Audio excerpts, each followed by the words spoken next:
برِ صغیر میں غلامی کے دور میں وہ انگریز افسران جنہوں نے ہندوستان میں ملازمت کی، جب واپس انگلینڈ جاتے تو انہیں وہاں پبلک پوسٹ ذمہ داری نہ دی جاتی، اور دلیل یہ تھی کہ تم نے ایک غلام قوم پر حکومت کی ہے جس سے تمہارے اطوار اور رویے میں فرق آیا ہوگا۔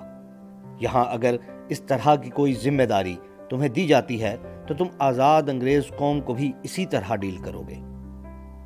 اس مختصر تعارف کے ساتھ ایک واقعہ آپ کو سناتا ہوں۔ ایک انگریز خاتون جس کا شوہر برطانوی دور میں پاک و ہند میں سول سروس کا آفیسر تھا، خاتون نے زندگی کے کئی سال ہندوستان کے مختلف علاقوں میں گزارے۔ واپسی پر اپنی یادداشت پر مبنی بہت ہی خوبصورت کتاب لکھی۔ خاتون نے اس کتاب میں لکھا ہے کہ میرا شوہر جب ایک ضلع کا ڈپٹی کمشنر تھا، اس وقت میرا بیٹا تقریباً 4 سال کا اور بیٹی 1 سال کی تھی۔ ڈپٹی کمشنر کو ملنے والی کئی ایکڑ پر محیط رہائش گاہ میں ہم رہتے، ڈی سی صاحب کے گھر اور خاندان کی خدمت گزاری پر کئی سو افراد مامور تھے۔ روز پارٹیز ہوتی، شکار کے پروگرام بنتے، ضلع کے بڑے بڑے زمیندار ہمیں اپنے ہاں مدعو کرنا باعث فخر جانتے، اور جس کے ہاں ہم چلے جاتے وہ اسے اپنی عزت افزائی سمجھتا۔ ہمارے ٹھاٹھ ایسے تھے کہ برطانیہ میں ملکہ اور شاہی خاندان کو بھی مشکل سے ہی میسر تھے۔ ٹرین کے سفر کے دوران نوابی ٹھاٹھ سے آراستہ ایک عالی شان ڈبہ ڈپٹی کمشنر صاحب کی فیملی کے لیے مخصوص ہوتا تھا۔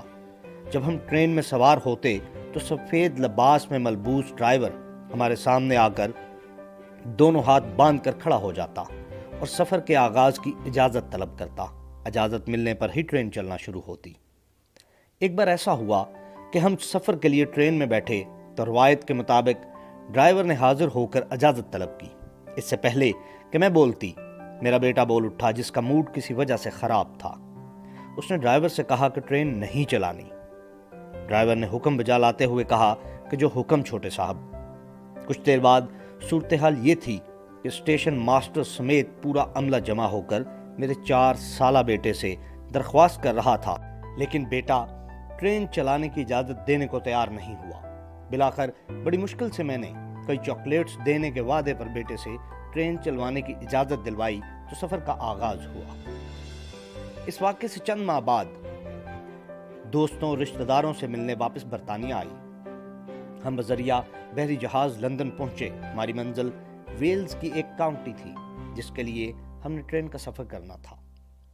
بیٹی اور بیٹے کو اسٹیشن کے ایک بینچ پر بٹھا کر میں ٹکٹ لینے چلی گئی۔ قطار طویل ہونے کی وجہ سے خاصی دیر ہو گئی، جس پر بیٹے کا موڈ بہت خراب ہو گیا۔ جب ہم ٹرین میں بیٹھے تو عالی شان کمپاؤنڈ کے بجائے فرسٹ کلاس کی سیٹس دے کر بیٹا ایک بار پھر ناراضگی کا اظہار کرنے لگا۔ وقت پر ٹرین نے وسل دے کر سفر شروع کیا تو بیٹے نے باقاعدہ چیخنا شروع کر دیا۔ وہ زور زور سے کہہ رہا تھا، یہ کیسا الو کا پٹھا ڈرائیور ہے، ہم سے اجازت دیے بغیر ہی اس نے ٹرین چلانا شروع کر دی ہے، میں پاپا سے کہہ کر اسے جوتے لگواؤں گا۔ میرے لیے اسے سمجھانا مشکل ہو گیا کہ یہ اس کے باپ کا ضلع نہیں، ایک آزاد ملک ہے۔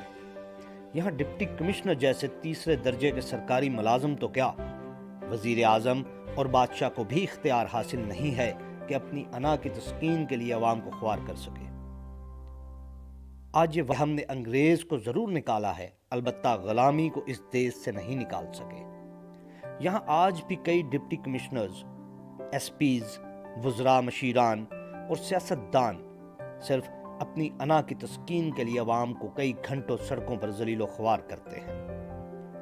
اس غلامی سے نجات کی واحد صورت یہی ہے کہ ہر طرح کے تعصبات اور عقیدتوں کو بلا طاق رکھ کر پروٹوکول لینے والے کی مخالفت کی جائے، ورنہ صرف 14 اگست کو جھنڈے اور موم بتیاں لگا کر خود کو دھوکہ دے لیجئے کہ ہم ایک آزاد قوم ہیں۔